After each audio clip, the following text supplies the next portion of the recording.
బ్రహ్మనాయకు వారి గృహములో జరుగుతున్న ఈ స్తుతి కూడికకు హాజరైన దేవుని దాసులకు, అలాగే సంఘ ప్రియులకు, కుటుంబ సభ్యులకు, వారి బంధువులకు, కూర్చున్న మీ అందరికీ లోకరక్షకుడైన యేసుక్రీస్తు వారి నామమున నా హృదయపూర్వకమైన వందనాలు తెలియచేస్తూ ఉన్నాను.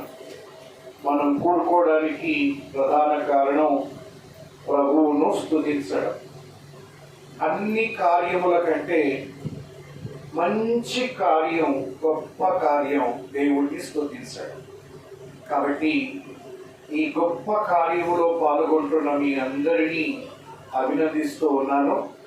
ఆ దేవుని ఎదుట కూర్చోవడమే మనకు దొరికిన గొప్ప గౌరవం. కాబట్టి దేవుని వాక్యాన్ని శ్రద్ధగా మరికొద్దిసేపు విని మనం మేలు పొందుకుందాం. మరి ఈనాటి ధ్యానం కొరకై 68వ కీర్తన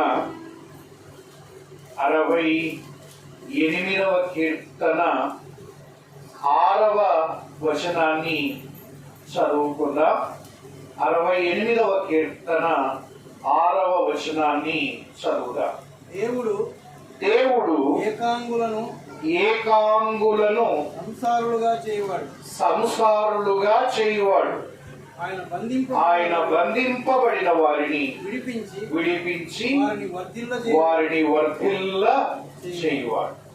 చిన్నమాట ప్రార్థన. కరుణా సంపన్నుడా, మీ పాదములకు స్తోత్రములనైనా, మీ వల్లనే నీటి వరకు సజీవులముగా మమ్మల్ని ఉంచినందుకై స్తోత్రాలు. మా ప్రాణములకు మూలమై ఉన్న దేవా, మిమ్మల్ని మనసారా స్తుతిస్తూ ఉన్నాం. బుగ్గనపల్లి తాండాలో ఎదుగోనైనా ధర్మానాయకు వారి గృహములో మీ నామమున మేము కూడుకోవడానికి, మీ నామమును స్తుతించటానికి, మీ వాక్యమును ప్రకటించటానికి మాకు ఇచ్చిన ఈ అవకాశం కొరకై స్తోత్రాలు. దీనికి కారణమైన ఎరుగో తండ్రి ధర్మానాయకు వారి కుటుంబాన్ని బట్టి మీకు స్తోత్రాలు. ఇదిగోనైనా కుటుంబములో మీరు ప్రాణమిచ్చి రక్తమిచ్చి కొన్న మీ బిడ్డ కృష్ణ నాయకుని బట్టి స్తుతిస్తూ ఉన్నా. ఇదిగోనైనా మీ దాసుని బట్టి కుటుంబాన్ని యావత్తు రక్షించమని మీ సన్నిధిలో ఎత్తిపడుతూ ఉన్నాం. ఇదిగోనైనా గత దినాల్లో మీ దాసుని ప్రేమించి ఒంటరిగా ఉన్న మీ దాసుని ఎరుగోనైనా భాగస్వామిగా సురేఖను అనుగ్రహించినందుకై స్తోత్రాలు. ఎరుగో జత చేసినందుకై స్తుతిస్తూ ఉన్నాం. కుటుంబాన్ని కట్టినందుకై స్తోత్రాలు. ప్రభువా, మీ మాట చొప్పున వారు బ్రతుకుచు ఎరుగోనైనా ఈ కుటుంబాన్ని దీవించమని వేడుకుంటూ ఉన్నాం. ఈ సందర్భముగా తీసుకొని వచ్చిన పరిశుద్ధులందరినీ బట్టి మీకు స్తోత్రాలునైనా. ఎరుగో మా తండ్రి, స్థానిక సంఘ దేవుని దాసుడు దర్శించిన నన్ను బట్టి ఈ దాసునికి ఇచ్చిన నెమ్మది కొరకై స్తుతిస్తూ మరింత నెమ్మది, ఆరోగ్యం ఇచ్చి మీ పని కొరకై వాడుకొనండి.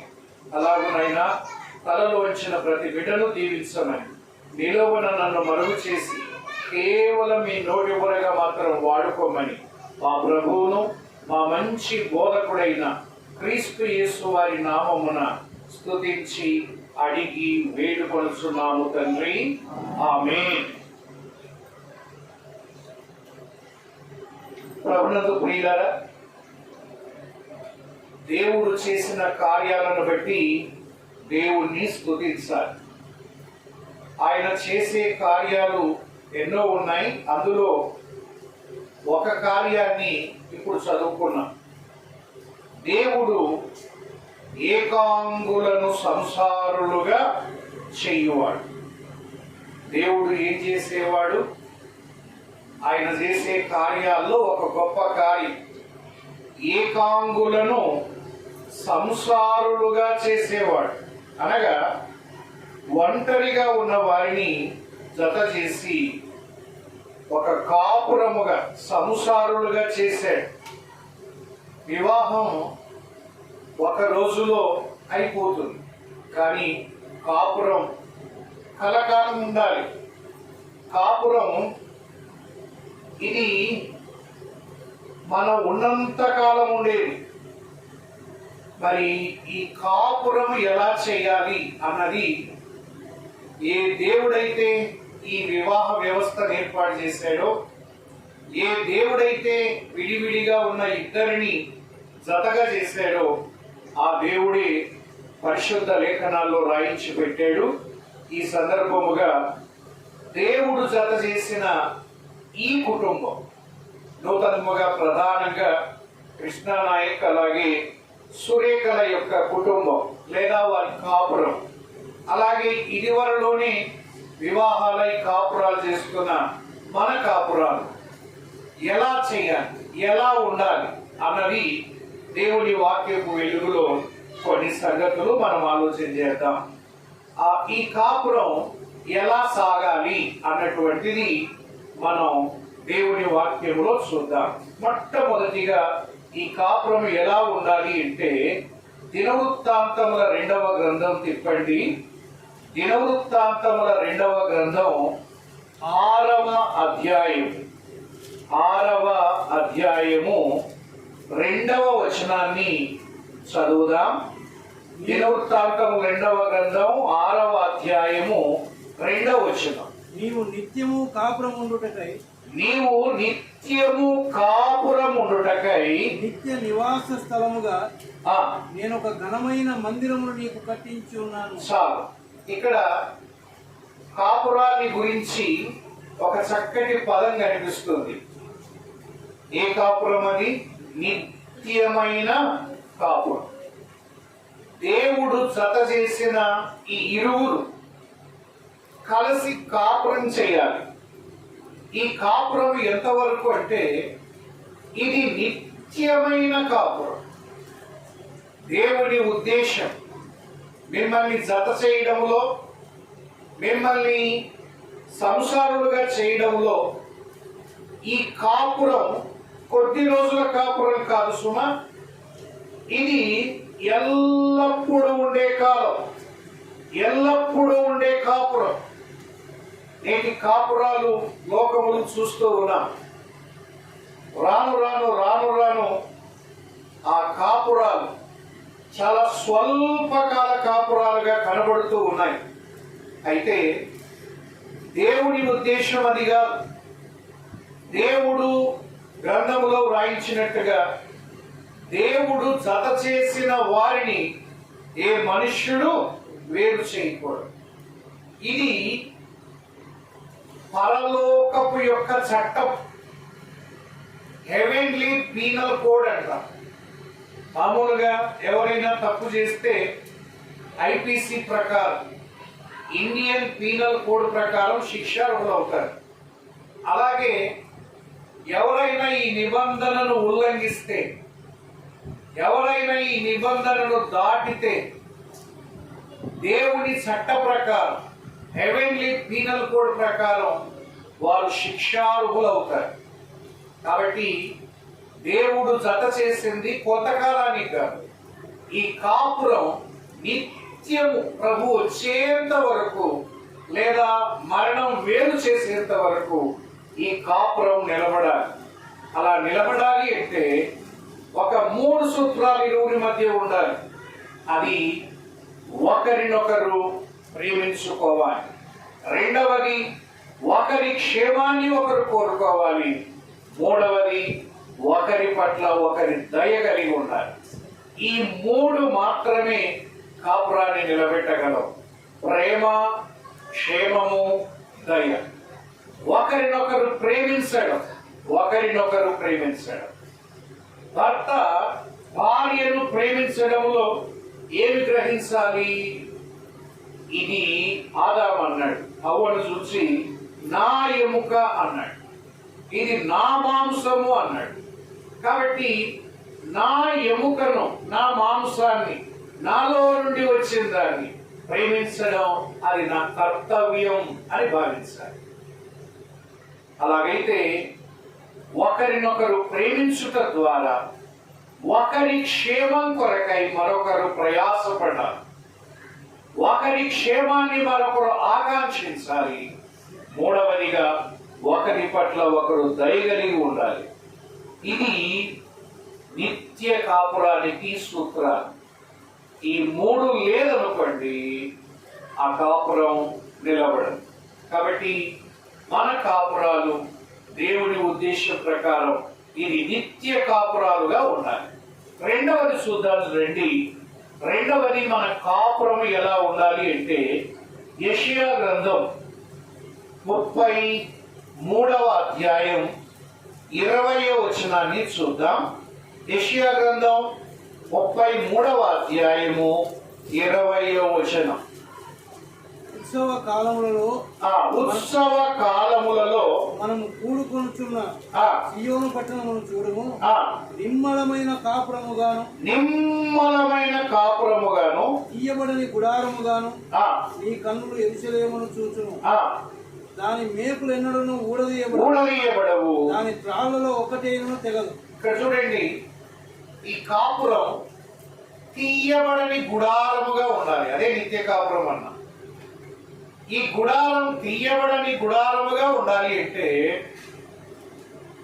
గుడారము మేకుల మీదనే ఆధారపడి ఉంటుంది. మేకులు ఒక్కటి ఊడొచ్చిన గుడారం అది శాశ్వతంగా ఉండదు. అలాగే గుడారానికి కట్టబడిన తాళ్ళ మీద ఈ గుడారం ఆధారపడి ఉంటుంది. ఈ త్రాళ్లలో ఒకటి తెగిపోయినా కూడా ఆ గుడారం నిరంతరమైన గుడారముగా ఉండదు. దీని అర్థం ఏంటంటే ఈ త్రాళ్ళు అనగా సంబంధ బాంధవ్యాలు, ఆ ప్రేమ గాని, ఒకరికొకరు క్షేమాన్ని చూసుకోవడం గాని, ఒకరి పట్ల ఒకరు దయ చూపించడంలో గాని ఈ తాళ్ళు తెగిపోతే గుడారం నిత్యమైనదిగా ఉండదు. అందుకోసమే పై భాగంలో మరి ఒక కాపురం పేరు ఉంది. ఇక్కడ ఏ కాపురం అది? నిమ్మలమైన కాపురం. ఈ పదం వింటేనే చాలా సంతోషం అనిపిస్తుంది. నిమ్మలం, నెమ్మది, ప్రశాంతమైన. దీనికి వ్యతిరేక పదాలు చెప్పండి. నిమ్మలము అనే దానికి వ్యతిరేక పదం నిమ్మలంగా ఉంది. సముద్రం దగ్గరికి పోయినాం అనుకోండి, సముద్రము నిమ్మలంగా ఉంది అంటాం. కొన్ని సందర్భాల్లో సముద్రం దానికి వ్యతిరేకంగా ఉంటుంది. ఎలా ఉంటుంది? తుఫాన్ వచ్చినప్పుడు అల్లకల్లోలంగా ఉంటుంది అంటాం.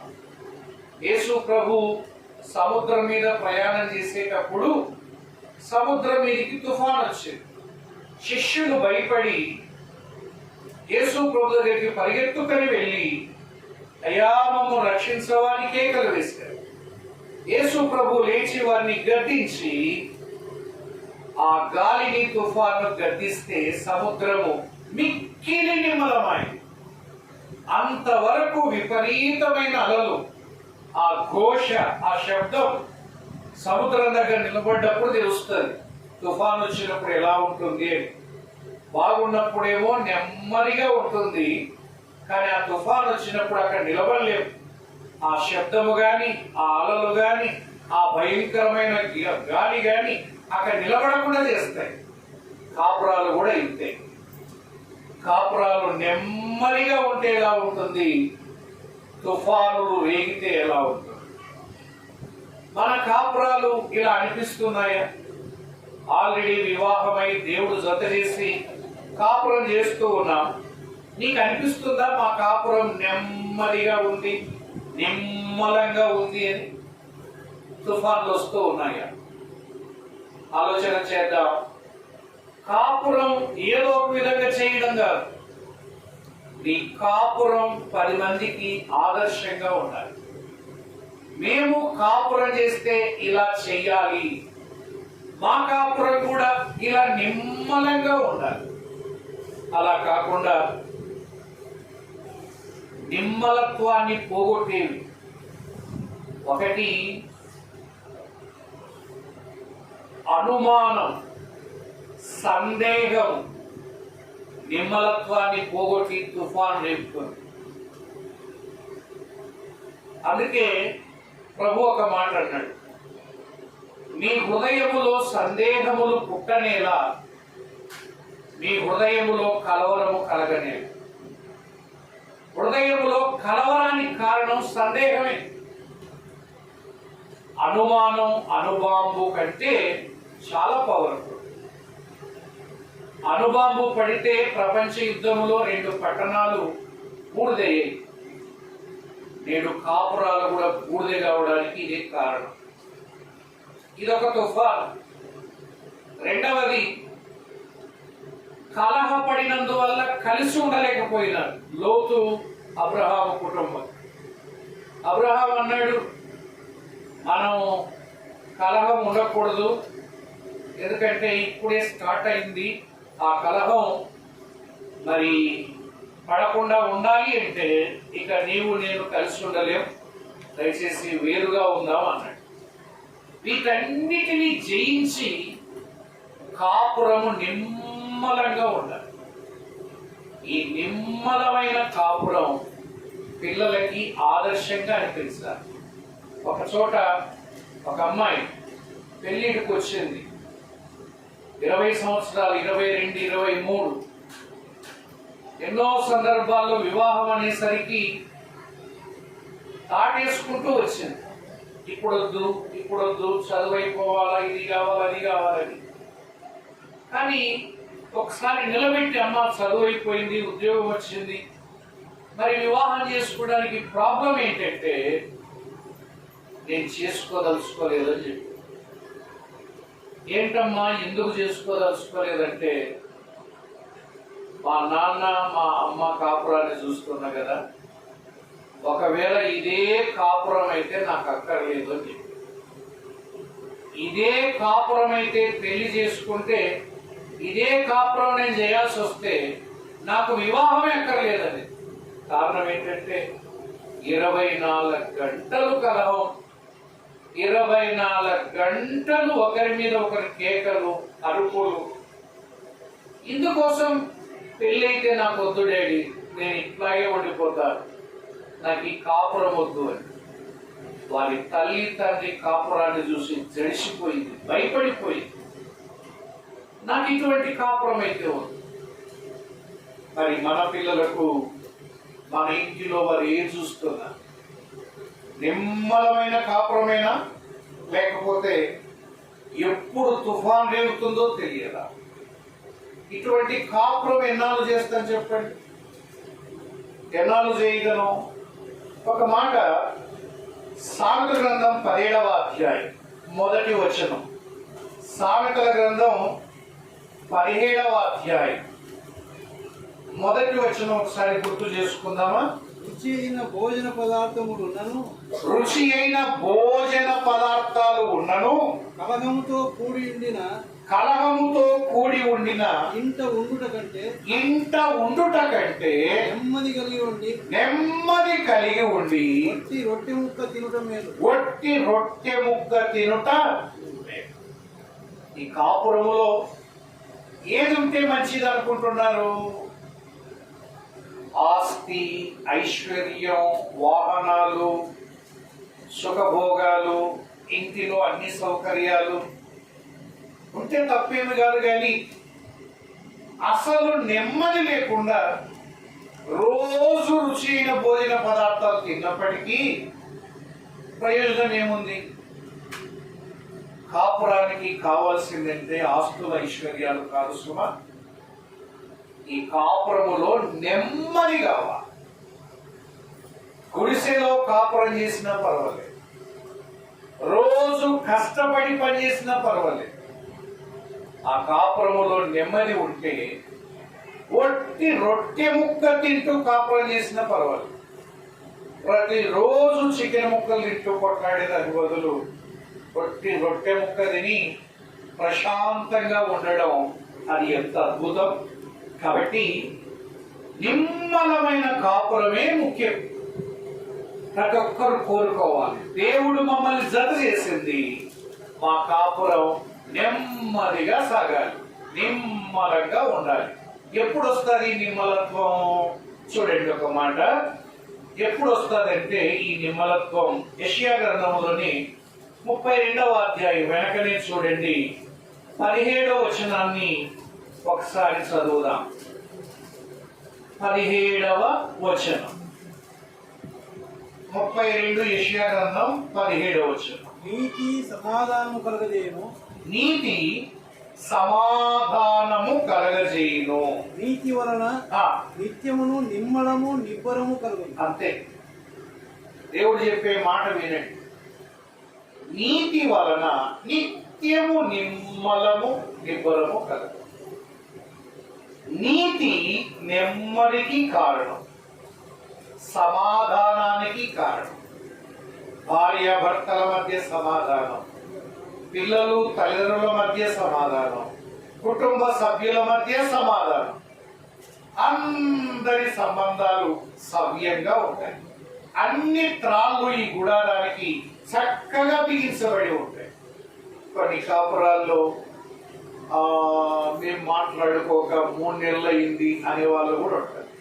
ఇదేం కాపురము, మాట్లాడుకోకుండా కాపురం ఎట్లా చేస్తున్నారు? ఒక ఇంట్లో ఎట్లా చేస్తున్నారయ్యా అంటే, చీటీల కాపురం సారీలు చేసేది అన్నాడు.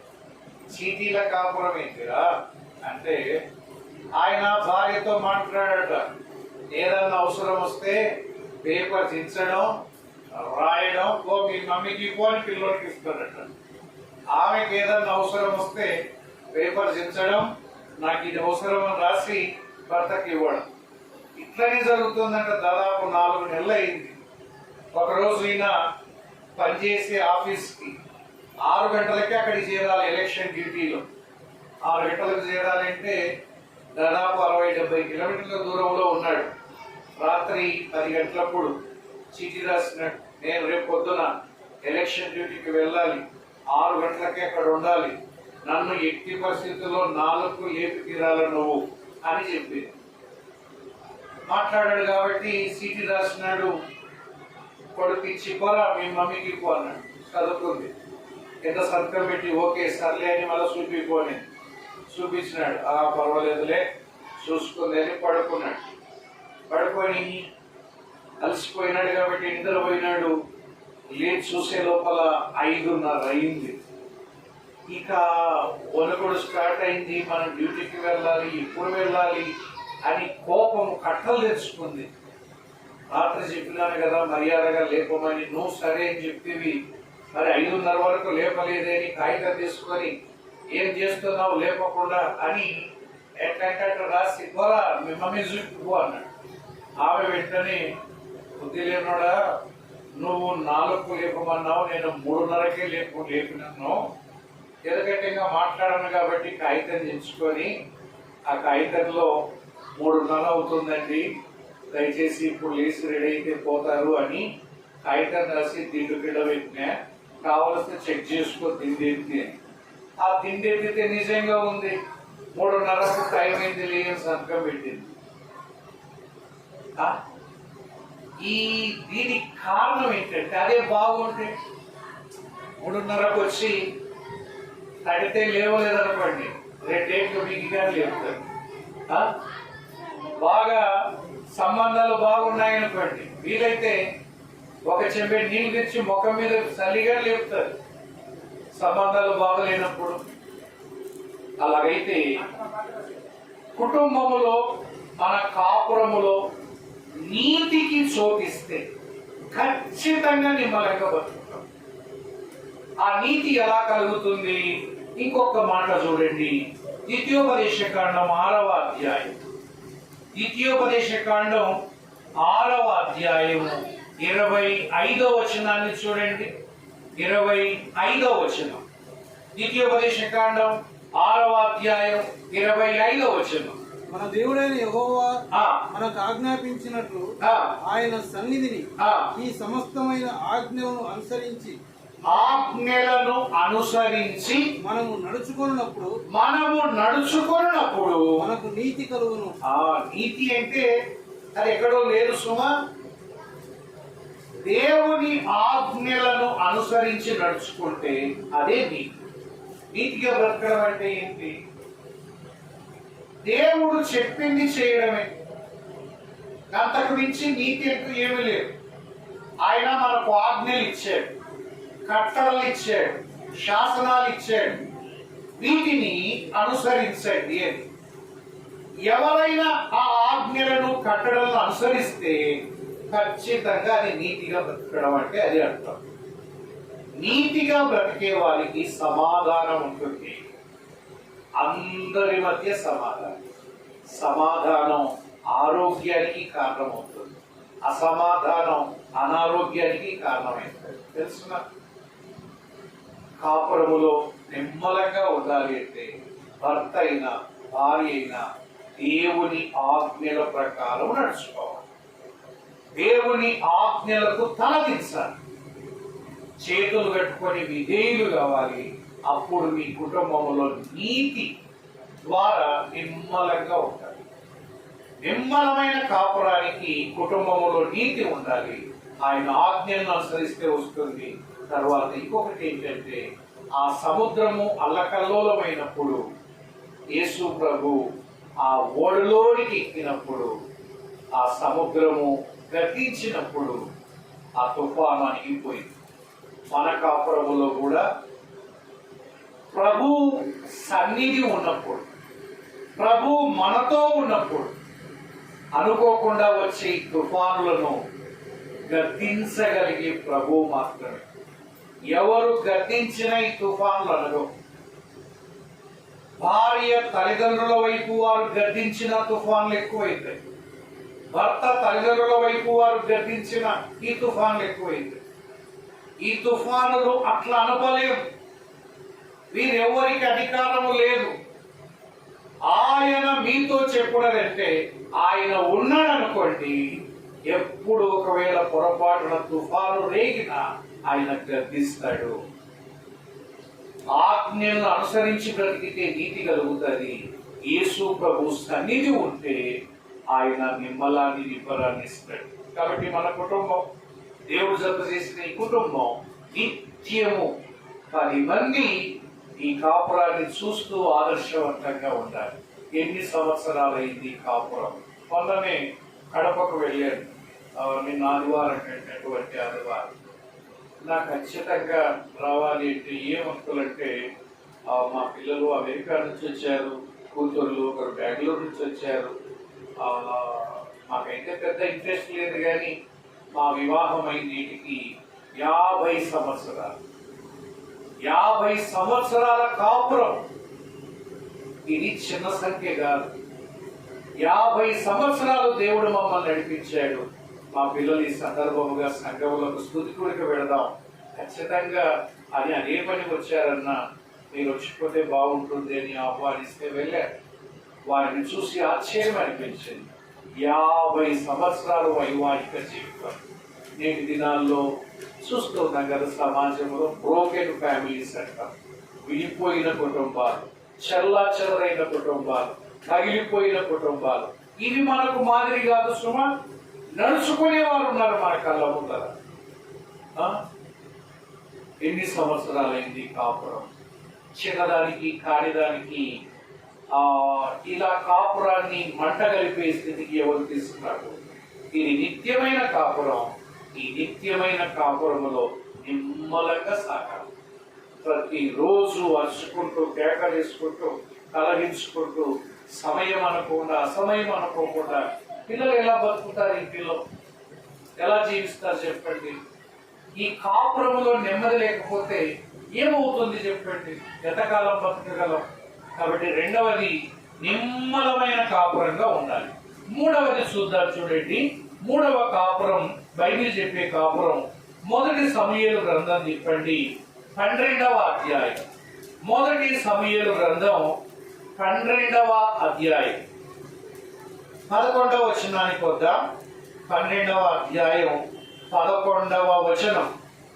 యెహోవా యెరుబ్బయలును బెదానాను అత్తాను సమూయేలును పంపి, నలు దిశలా మీ శత్రువుల చేతిలో నుండి మిమ్మును విడిపించినందున మీరు నిర్భయముగా కాపురం చేస్తున్నారు. చాలు. మూడవ కాపురం ఎట్లుండాలంటే, మన కాపురం టైటిల్ ఏంటిదంటే, టైటిల్ నిర్భయమైన కాపురం. కొంతమంది ఎప్పుడు భయపడుకుంటూ కాపురం చేస్తూ ఉంటారు. ఎంతకాలం అట్లా భయపడతారు? ఏమ్మా అంటే మా ఆయన ఎప్పుడు వస్తాడో, మా ఆయన ఏమంటాడో, మా ఆయన ఎప్పుడు ఎట్లా తింటాడో, ఎట్లా కొడతాడో తెలియదు, అందుకే భయం అవుతుంది ఆయన వస్తాడంటే. కొంతమంది భర్త భయపడి బ్రతికే వాళ్ళు ఉన్నారు 24 గంటలు.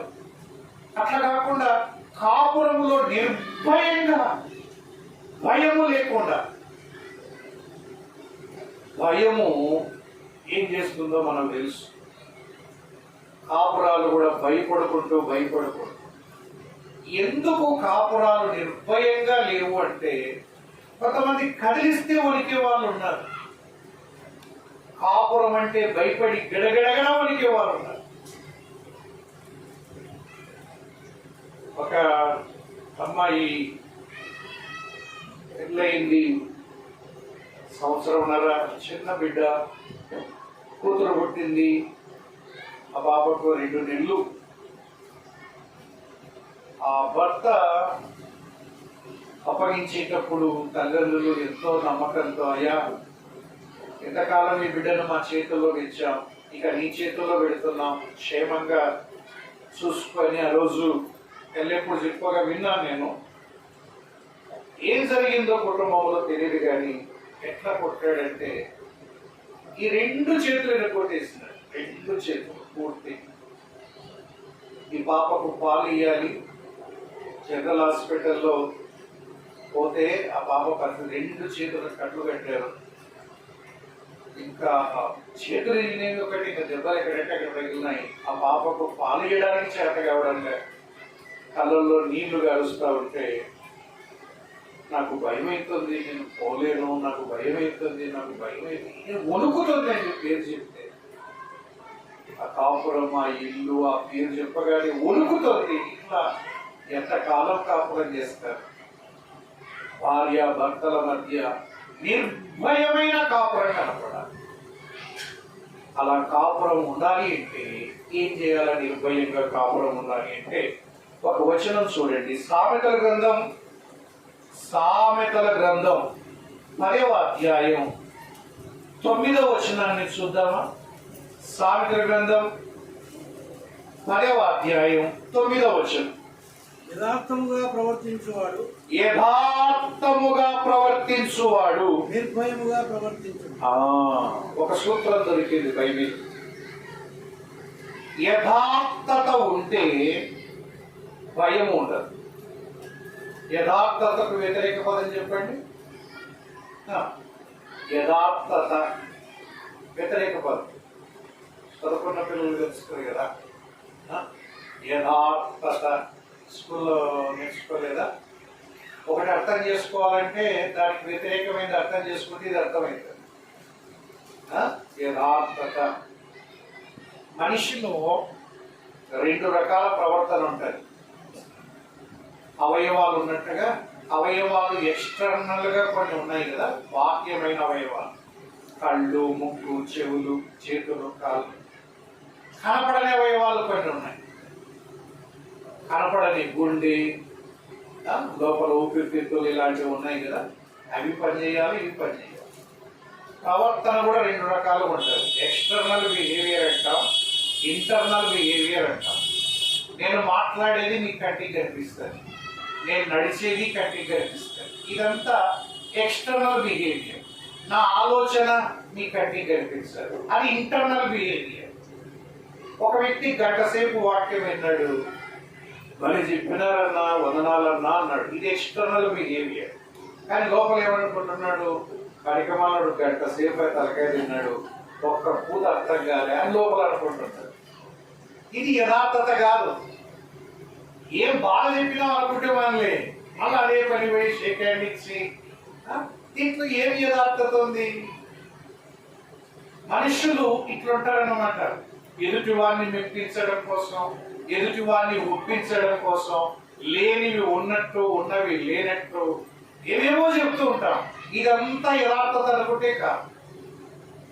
లోకం బలి నేర్పింది, యథార్థవంతులు లోకానికి ఇష్టం ఉండదు. యథార్థంగా మాట్లాడేవాడు లోక విరోధి అంటాడు.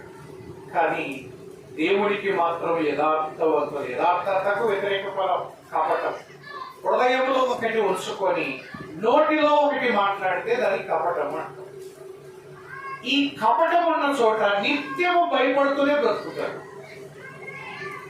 అబద్ధాలకు చోటిస్తే సంసారంలో, నీ భార్యకు నువ్వు అబద్ధం చెప్తే, హలో ఎక్కడున్నావు, పొద్దున పోయినావు,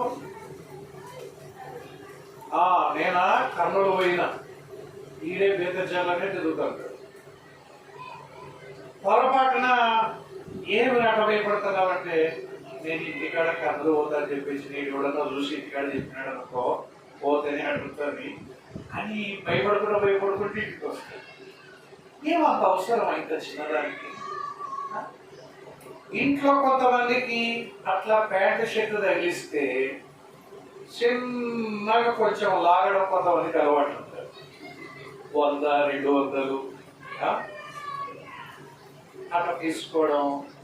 మొన్నంటే కనుక్కోలే, ఈరోజు బయటపడితే ఏమంటాడు అంటే, ఇంట్లోనే దొంగల, ఇంట్లోనే.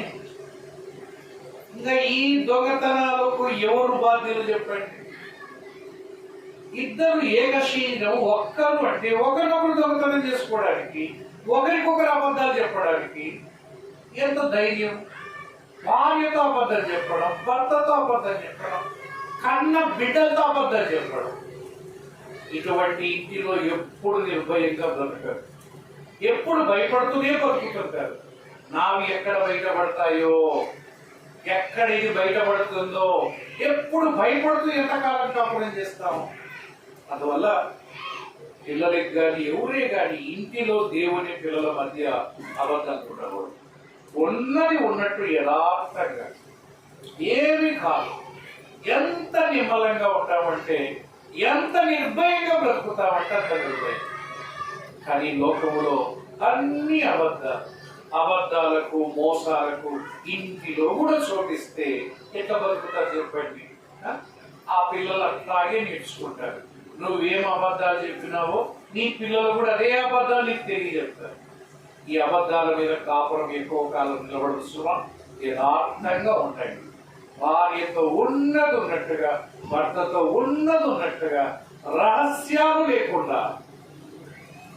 లోపల ఏముందో నోటితో అదే రావాలి, నోటితో ఏమొచ్చిందో హృదయములు అదే ఉండాలి. ఆ కాపురం నిర్భయంగా ఉంటారు. అంతేగాని ప్రతి చిన్నదానికి కానిదానికి అబద్ధాలు చెప్పుకుంటూ మోసం చేసుకుంటూ ఉంటే కాపురాలు నిలబడవు. ఇది నిర్భయమైన కాపురం, నిర్భయమైన కాపురం. 4వ కాపురం చూద్దాం. దినవృత్తాంతముల మొదటి గ్రంథం 5వ అధ్యాయం. దినవృత్తాంతముల మొదటి గ్రంథం 5వ అధ్యాయం 23వ వచనాన్ని చూద్దాం. 23వ వచనం. మనష్షే అర్ధగోత్రపు వారు ఆ దేశముందు కాపురం ఉండి వర్ధిల్లుచు, భాషాను మొదలుకొని కాపురం ఉండి ఏం చేసినారు? వర్ధిల్లుచు. ఇది కనపడాలి మన కాపురం. దేవుడు కాపురాన్ని కట్టినట్టు. ఈ కాపురం ఒక చోట చూస్తే 70 మంది గ్రూప్ ఫోటో తీసుకుంటున్నారు. ఏమంటే ఒక్క 50 ఏళ్ల కిందట దేవుడు మమ్మల్ని జత చేశాడు. అప్పుడు నేను ఒంటరిదాన్ని, మా భార్య ఒంటరిది. దేవుడు జత చేసినాడు.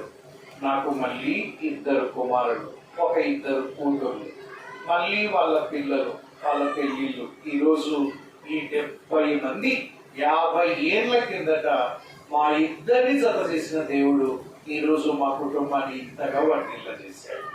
ఇదిగో నా కుమారుడు పలా చోట ఉన్నారు, నా కుమార్తెలు అల్లుళ్ళు ఇలా ఉన్నారు, వారి పిల్లలు ఇలా చదువుతున్నారు, వారి కుటుంబాలు దేవుడు పెట్టాడు, వారిని దేవుడు ఆశీర్వదించాడు. ఇదిగో మేమందరం ఈ రోజు ఇలా ఉండడానికి కారణం దేవుడు మా కాపురాన్ని వర్ధిల్ల చేశాడు. ఇప్పుడు ఈ ఇద్దరి కాపురం ఇలా కాలుస్తున్నా దేవుని ఉద్దేశం ఏంటంటే వర్ధిల్ల. ఆదాము అవ్వలను కూడా దేవుడు అలా ఆశీర్వదించాడు. మీరు వర్ధిల్లాలి అని ఆశీర్వదించాడు. వర్ధిల్లే కాపురం. వర్ధిల్లడానికి వ్యతిరేకం ఏంటంటే దావీదు కుటుంబం అంతకంతకు వర్ధిల్లెను, సౌలు కుటుంబం అంతకంతకు నీరసిల్లేను. అభివృద్ధిలోకి రావడం, నీరసిల్లడం. మన కుటుంబం వర్ధిల్లాలి. ఎప్పుడు వర్ధిల్లుతుంది? బాగా కష్టపడితే వర్ధిల్లుతామా? ఒక మాట చూద్దాం చూడండి. మన కుటుంబం వర్ధిల్లాలి అంటే యోబు గ్రంథం 8వ అధ్యాయం. యోబు గ్రంథం 8వ అధ్యాయం 6, 7 వచనాలను గుర్తు చేసుకుందాం. యోబు గ్రంథం 8వ అధ్యాయము 6, 7 వచనాలు. నీవు పవిత్రుడవై యథార్థవంతుడవైన యెడల నిశ్చయముగా ఆయన నీ యందు శ్రద్ధ నిలిపి నీ నీతికి తగినట్టుగా నీ నివాస స్థలమును వర్ధిల్ల చేసుకునేది మనవుగా. ఇది గుర్తుపెట్టుకోండి. ప్రతి ఒక్కరు వర్ధిల్లాలని ఆశ ఉంటుంది. ఎవరికి లేదు చెప్పండి?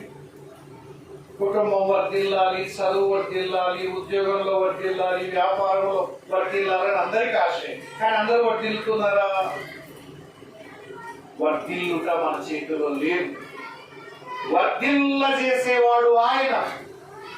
ఎప్పుడు వర్ధిల్ల చేస్తాడు అంటే మీ కుటుంబం మీద దేవుని దృష్టి పడిందనుకోండి, ఖచ్చితంగా వర్ధిల్లుతాం. ఒక మొక్క నాటిన తర్వాత సూర్య కిరణాలు మొక్క మీద పడగానే మొక్క ఏపుగా పెరుగుతుంది. ఈ లోకంలో మన కుటుంబం మీద ఎవరి దృష్టి పడ్డా వర్ధిల్లలేము. సుమా, చాలా మంది మనుషుల మీద ఆశ పెట్టుకుంటారు.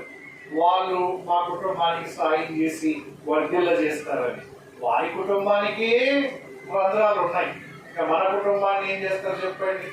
ఎవరి కుటుంబం వాళ్ళకు సాలినంత ఉంది. వాళ్ళే వర్ధిల్ల చేస్తారు. దేవుడు ఎవరి పట్ల అయితే శ్రద్ధ తీసుకుంటాడో, ఆయన కనుదృష్టి పడుతుందో అయిపోయి దేవుడు వర్ధిల్ల చేస్తాడు. ప్రయాసపడు వానిలో ఏమీ లేదు, పొందగోరు వానిలో ఏమీ లేదు, కరుణించు దేవుళ్ళలోనే అంత ఉంది. విత్తనం వేసే వానిలో ఏమీ లేదు, నీరు పోసే వానిలో ఏమీ లేదు, వృద్ధి కలిగించు దేవుళ్ళలోనే సమస్తం. ఇది నమ్మండి. దేవుని దృష్టి కుటుంబం మీద పడాలి. దేవుని కనుదృష్టి మీ ఇద్దరి మీద పడింది అనుకోండి, ఇక తిరుగులేదు. ఈ కుటుంబానికి వర్ధిల్లడానికి కుటుంబానికి అడ్డము లేదని గుర్తుపెట్టుకోవాలి. అయితే షరతులు ఉన్నాయి. కింద 5వ వచనం చూడండి. ఎనికిరిప్పి 5వ వచనంలో ఏం షరతులు ఉన్నాయి? నీవు జాగ్రత్తగా దేవుని వెదకిన బాగా వినండి. దేవుని దృష్టి మన మీద పడాలి అంటే ముందు మనం దేవుడిని జాగ్రత్తగా వెతకాలి. నువ్వు ఆయన్ను వెతికితే దేవుడు నిన్ను వెతుకుతాడు. నువ్వు ఆయన్ను గణపరిస్తే దేవుడు నిన్ను గణపరుస్తాడు. నువ్వు ఆయనకు గౌరవం ఇస్తే దేవుడు నీకు గౌరవం ఇస్తాడు. నువ్వు ఆయన ఎందుకు శ్రద్ధ చూపితే దేవుడు నీ ఎందుకు శ్రద్ధ చూపుతాడు. ఈ ఊరికి ఆ ఊరు ఎంత దూరమో ఆ ఊరికి ఈ ఊరు అంతే. నువ్వు దేవుడిని కాదు పో అంటే దేవుడు కూడా అంతే. దేవుడిని వెతకడం అంట ఇంట కాదు సుమా.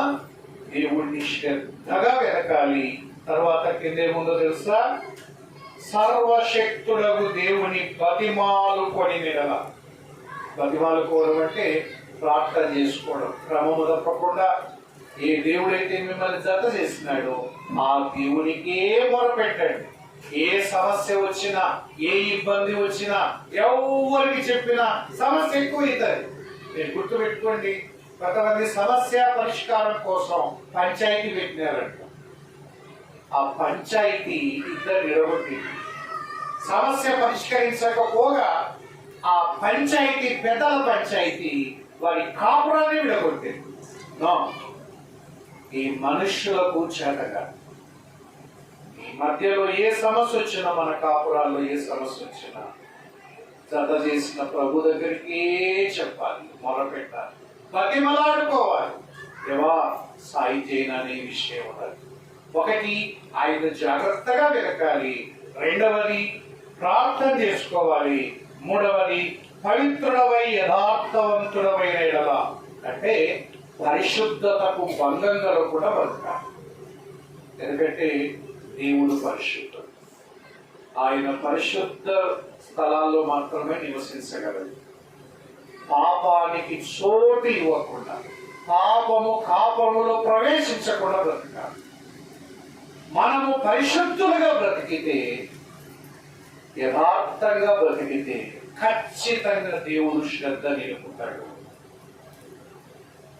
ఒక అనాథ తల్లి తండ్రి ఇద్దరూ చనిపోయిన ఆ తండ్రి ఆ కాలంలో రిక్షా దొక్కేవారు. ఆ కష్టపడి రిక్షా దొక్కిన డబ్బులతో హై స్కూల్ వరకు చదివించినాడు. తర్వాత ఆయన చనిపోయినాడు. తల్లి లేదు, తండ్రి లేదు. ఆ బిడ్డ చిన్న వయసులో ప్రభు నమ్ముకున్నాడు. సంఘములో క్రమము తప్పకుండా సహవాసంలో ఉండేవాడు. అందరి తలలో నాలుకలాగా మారిపోయాడు. అబ్బాయి పేరు చెప్తే అందరూ వెంపర్లాడేవారు. చివరికి హై స్కూల్ అయిపోయిన తర్వాత సంఘములో ఒక వ్యక్తి, అరే నేను నిన్ను ఇంటర్మీడియట్ చదివిస్తాను అని ఫీజులన్నీ భరించి ఇంటర్మీడియట్ చదువు పూర్తి చేశాడు. తర్వాత ఇంకొక సహోదరుడు ప్రేమించి అతని డిగ్రీ ఖర్చంతా భరించి డిగ్రీ చదివించాడు. తర్వాత పీజీ స్థాయికి యూనివర్సిటీకి వెళ్ళాడు. యూనివర్సిటీలో పీజీ చదివిన తర్వాత పిహెచ్డి చేస్తూ ఉన్నాడు. పిహెచ్డి చేస్తా ఉంటే ఇంత నిరుపేద కుటుంబం కదా, ఎట్లా పిహెచ్డి చేస్తున్నావంటే ఆయన చెప్పిన మాట, అప్పుడు నేను ఎంఎస్సి సైకాలజీ చేస్తా ఉంటే ఎస్వి యూనివర్సిటీలో అతను చెప్పిన మాట, తెల్లవారుజామున 4 లేస్తాను, ఒక 2 ఇంగ్లీష్ పేపర్లు 2 తెలుగు పేపర్లు, ఇంటింటికి న్యూస్ పేపర్ వేస్తారు సైకిల్ మీద. వారు ఒక్కొక్క దానికి 1200 రూపాయలు ఇస్తారు. అట్లా 5,000 వస్తుంది. సాయంత్రం పూట ట్యూషన్లు చెప్పడానికి వెళ్తాను, అక్కడ ఒక 5,000 వస్తుంది. 10,000లో ఒక 6-7,000 అయిపోతుంది నాకు, ఇంకా 3,000 మిగిలించుకుంటున్నాను అన్నాడు. ఇంగ్లీషులో అద్భుతమైన ప్రవేశం ఉంది. ఒకరోజు యూనివర్సిటీలో మరి స్నాతకోత్సవం అంటే ఏమంటుందని యూనివర్సిటీలో జరిగేదాన్ని స్నాతకోత్సవం అంటాం కదా, అది జరుగుతూ ఉంటే ఒకరోజు అమెరికా నుంచి వచ్చారు. వాళ్ళు ఇంగ్లీష్లో మాట్లాడుతూ ఉంటే కొంత పిల్లలు తెలుగు కాబట్టి అర్థం చేసుకోవడంలో కష్టం ఉంటే నేను ఎనీబడి ట్రాన్స్లేట్ అని అడిగినాను. ఈ అబ్బాయి చేయొద్దాడు, రా అన్నాడు. అద్భుతంగా ట్రాన్స్లేషన్ చేస్తే అబ్బాయిని అడిగారు, నువ్వు అమెరికా మాతో పాటు వస్తావా? సంతోషంతో ఏవో లేదు, సెలవు తీసుకోవడం తప్పి గుర్తుపోయిపోయాడు. వారితో పాటు తీసుకుపోయాడు. అమెరికాలో గొప్ప ఉద్యోగం వచ్చింది. అక్కడే వివాహం చేసుకున్నాడు. అతని కుటుంబాన్ని చూస్తే బహుశా ఎవరు నమ్మరు. అతడు మళ్ళీ ఇండియాకు వస్తే అసలు ఈ కుటుంబంలో పుట్టినవాడా? అతడు చెప్పే మాట, నేను ఏం చేయలేదండి, నా దేవుడిని శ్రద్ధగా వెతికాను, నా దేవుని మాటలకు విలువిచ్చాను, పవిత్రంగా బ్రతికాను. ఇదిగో నేను దేవుని ప్రార్థన చేసినాను. ఇవన్నీ ఆయన చేసినవే. ఆయన ఎవరిని ప్రేరేపించినాడో, ఎవరిని నాకు సాయం చేసినట్టు చేసినాడు. ఈరోజు ఇంత వర్తిల్లాను. ఈరోజు నేను 10 మందికి సాయం తీసే స్థితిలో పెట్టాడు. ఎంత వర్తిల్లినా మన కాపురాలు కూడా వర్తిల్లాలి సుమా. మనంతటా మనం వర్తిల్లలేదు. మనం ఎంత కష్టపడ్డా అది ఐశ్వర్యానికి కారణం కాదు. నరుల కష్టం చేత అది ఎక్కువ కాదు. యెహోవా ఆశీర్వాదం ఐశ్వర్యం ఇచ్చును, నరుల కష్టం చేత అది ఎక్కువ కాదు. కాబట్టి వర్తిల్లే కుటుంబముగా ఉండాలి. ఈ సంవత్సరానికి వచ్చే సంవత్సరానికి మనం ఆత్మీయంగా వర్తిల్లితే దేవుడు భౌతికంగా కూడా వర్తిల్లజేస్తాడు. ఆయన భక్తికి మన జీవనానికి రెండిటికి తక్కువ లేకుండా దేవుడు మనల్ని వర్తిల్లజేస్తాడు. ఇది వర్తిల్లే కాపురం. చివరిగా ఒక కాపురాన్ని చెప్పి మనం ముగించుకుందాం. రండి ఆ కాపురాన్ని గురించి విందాం. ప్రకటన గ్రంథం 21వ అధ్యాయం. ప్రకటన గ్రంథం 21 1వ అధ్యాయం 3వ వచనాన్ని ఒకసారి చదువుకుందాం. ప్రకటన గ్రంథం 21వ అధ్యాయం 3వ వచనం. అప్పుడు ఇదిగో దేవుని నివాసము ఆ, మనుషులతో కూడా ఉన్నది, మనుష్యులతో కూడా ఉన్నది. ఆయన వారితో కాపురముండును, ఆయన వారితో కాపురముండును, వారాయన ప్రజలయుందురు, వారాయన ప్రజలై ఉందురు. దేవుడు తానే వారి దేవుడై ఉండి ఆ, వారికి తోడై ఉండును. ఇప్పుడు బాగా వినండి, ఏదో కాపురంగా అనిపిస్తుంది అక్కడ. ఆయన వారితో కాపురముండును. ఆయన ఎవరు? ప్రభు. ఈరోజు మన మధ్యలో కూడా ఉన్నాడు, కానీ ఈరోజు పరోక్షంగా ఉన్నాడు. ఎక్కడ 2-3 కూడి ఉంటారో వారి మధ్య ఉంటారు. మన మధ్యలో ప్రభు ఉన్నాడు, కానీ మనం చూడలేం. కానీ రేపు పొద్దున ఒక రోజున ప్రభువుతో కలిసి కాపురం చేయబోతున్నాం. ఇది అద్భుతమైన కాపురం. ఈ లోకంలో తల్లిదండ్రులతో కలిసి కాపురం చేసేవారు, అత్తమామలతోనూ, భార్యాభర్తలు, రకరకాల కాపురాలు చూసినాం. కానీ ఈ కాపురాల్లో ఎంత కాపురం చేసినా కన్నీరు ఒలకకుండా చేసిన కాపురాలు ఎక్కడ కనపడదు. నీ కాపురమైన, నా కాపురమైన ఏడుపు లేకుండా చేసే కాపురం ఎక్కడన్నా ఉందంటే ప్రతి జీవితంలో అనుభవమే. ఏదో ఒక సందర్భంలో కన్నీరు కార్చి ఏడ్చిన కాపురాలే, తర్వాత దుఃఖం ఉండే కాపురాలే, వేదన పడే కాపురాలే, బయటికి చెప్పుకోలేక, ఎవరికి చెప్పుకోలేక కుల్లి కుల్లి లోపల వేదన పడే కాపురాల్లో ఉండేవారు కొద్దిమంది ఉన్నారు.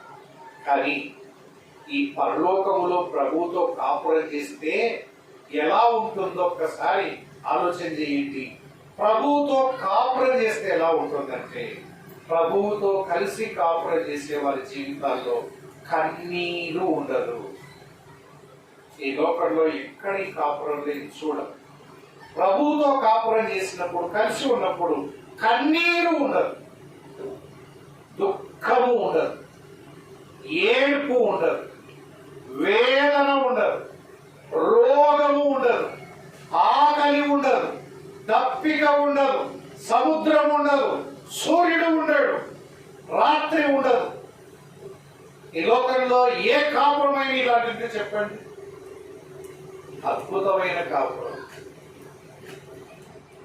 12 పునాదులు, 12 ప్రాకారాలు, 12 గుమ్మాలు, రత్నముల చేత, ముత్యముల చేత అలంకరించబడిన, స్ఫటికమును పోలిన స్వచ్ఛమైన మేలిమి బంగారు వీధులు కలిగిన పరలోక రాజ్యం. ప్రభుతో కాపురం చేస్తావా? ఎవరు ప్రభుతో కాపురం చేస్తారు అంటే, ఎత్తబడిన వారే ప్రభుతో కాపురం చేస్తారు. ఒకనొక రోజున ఈ సంగతి జరగబోతుంది. పరలోకానికి ఆరోహుడైన ప్రభు మళ్ళీ తిరిగి వస్తాడు. మధ్యాకాశములో నుంచి బూర ఊతాడు. బూర ఊదగానే ఎవరైతే ఆయన సంఘములో ఉన్నారో, క్రీస్తు రక్తము చేత కడగబడ్డారో, ఎవరైతే క్రీస్తు చేత పాప క్షమాపణ పొందారో, వారందరూ సజీవులై ఉంటే ఒక్క క్షణంలో మార్పు చెందుతాం. మృతులైన పరిశుద్ధులు తిరిగి లేస్తారు, అందరూ కలిసి పైకెత్తబడతారు. వారు ప్రభుతో కాపురం చేస్తారు. సంఘములో ఉన్నవారు ఎత్తబడతారు.